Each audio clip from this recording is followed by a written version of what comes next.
Ano nga ba ang purpose mo sa mundo? Ay yan yung madalas niyang tinatanong sa akin.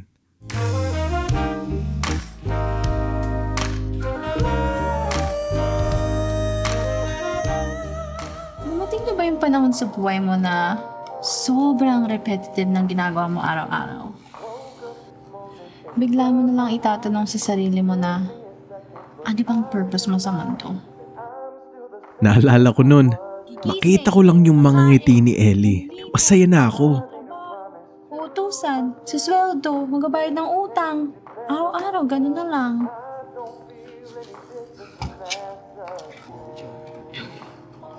Buti nga nakapagkwentuhan pa tayo ng ganito. Ganito na lang ba buhay natin, Rex? Uy, Rex! Ha? Okay ka lang ba? Oo, kaya mo yan! Hindi pa uli ang lahat! Ano hindi ba uli lahat ng pinagsasabi mo? Natanggal na ako sa trabaho ko Nakikinig ka pa? Ang ibig kong sabihin, hindi pa uli ang lahat.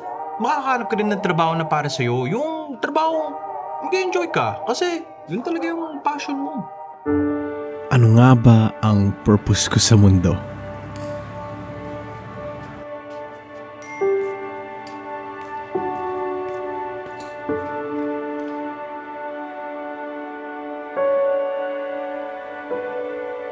Sa akin kasi, okay lang yung ganito araw-araw.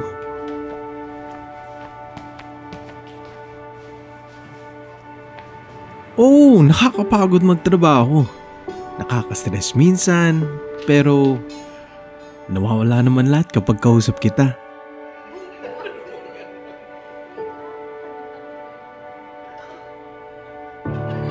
Yung mga nakakatawa para sa'yo, nakakatawa na rin sa akin.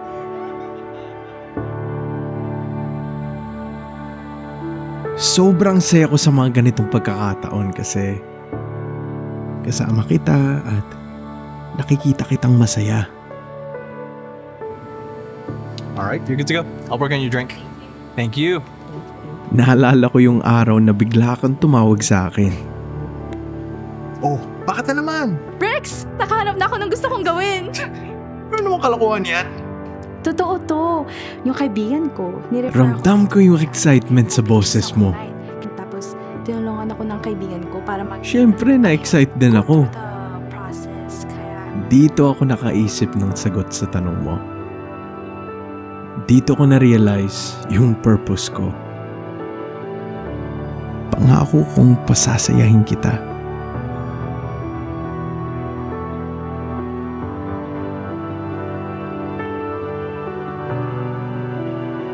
Pangako kong susuportahan kita sa lahat ng mga gusto mong gawin sa buhay.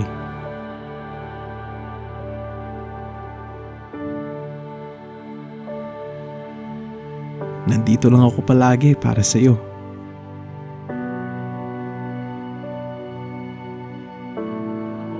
Napanahin ko. Parang tinapay, tapos kape, nagkape. Naalala ko rin yung araw na dumating yung tawag na hiniintay mo. I wanna make sure.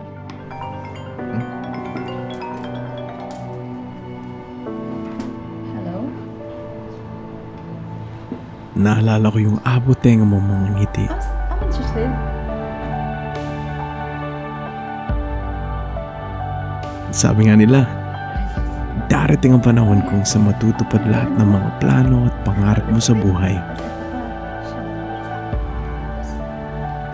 Alam ko naman na kayang-kaya mo yun, Ellie. Masayang masaya ako para sa'yo.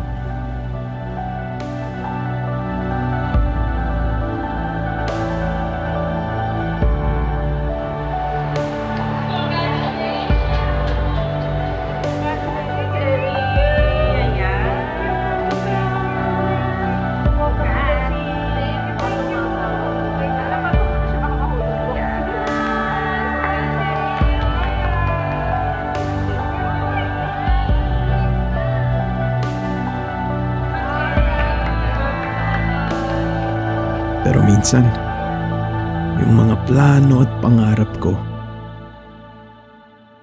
parang hanggang doon na lang.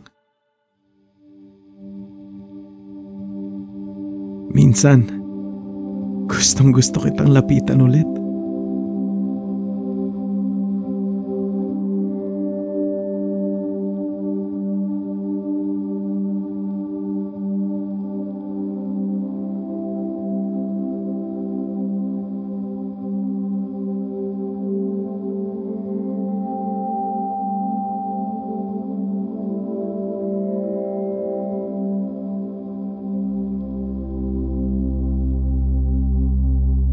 Pero kahit hanggang dito na lang ako, sobrang saya ko kasi nakikita kitang masaya. At nandun ako sa tabi mo bago ang lahat ng ito.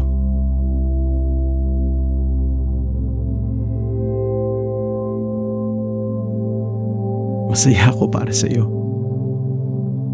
Kahit hindi na ako parte ng kasiyahan mo.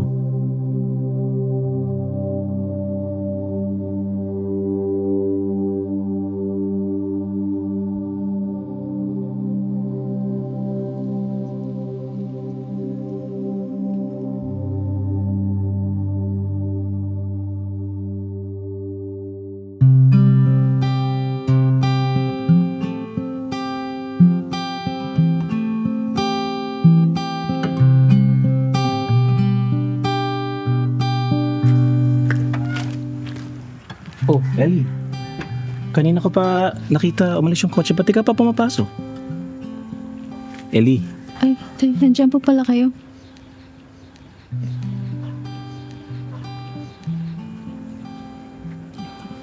okay ka lang? Nak, may problema ba kayo ng boyfriend mo? Wala naman po, tay. Namimiss mo po ba si Rex? Hindi naman po mawawala yung tay. Ellie, alam ko naman na naintindihan ka ni Rex. At for sure, masayang masaya siya para sa'yo.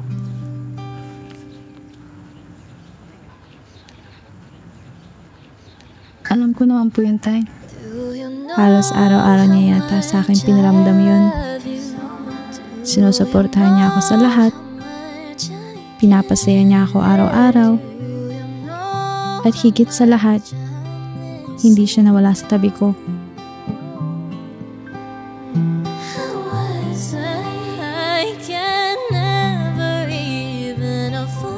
Pakiramdam ko, hindi ko na ibalik sa kanya lahat ng pagmamahal na binigay niya sa akin.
Rex, sana mas masaya ka na kung nasaan ka man ngayon.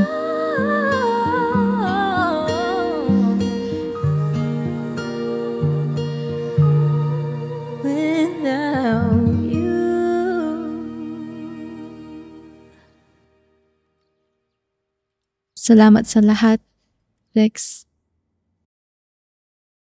Do you know how much I love you? Do you know how much I care? Do you know how much I'm missing you? I can never even afford to live without you.